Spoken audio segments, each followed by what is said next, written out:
Why was he concerned about animals? Well, Lewis had a very early love affair with animals, actually. They always had animals in their home in Ireland.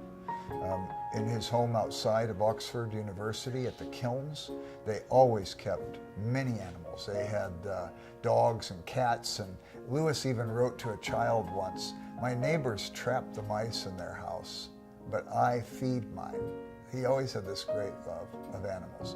When he was a child, he started writing books, really, as a child, and he would illustrate them, and almost all of his books were about talking animals. Of course, this childhood love of animals would emerge in his adult life to where he created this world called Narnia, and it is a world where the animals are rational and they think, and they have lives like we human beings do, and it is a world that needs to be redeemed like our world does, and so the Redeemer comes in the form of the King of Beasts, Aslan, the great lion.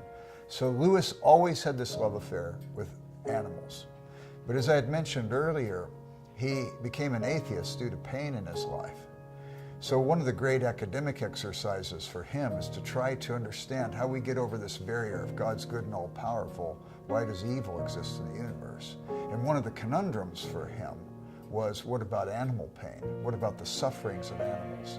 And this also intrigued him. And as a result of that, he became an anti-vivisectionist. He published a brilliant essay on that issue. In his book, The Problem of Pain, which is his first book of propositional apologetics and a book that received great popular appeal. He has a whole section in there on animal pain, and he also published another essay on animal pain and is addressing it often in his letters as well. Lewis refers to many passages of Scripture. Of course, there are passages in the law about treatment of your animals and so on.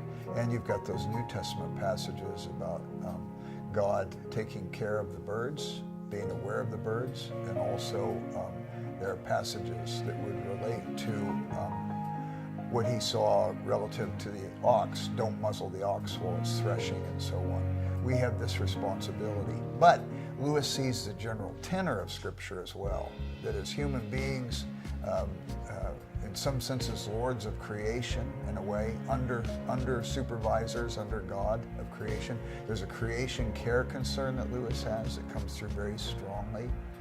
And also, I think Lewis saw this with creation itself, general revelation of God.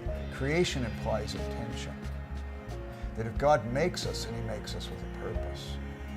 And one of those great purposes is that we would take care of the world that's before us and be concerned for the animals. And Lewis is very explicit about that.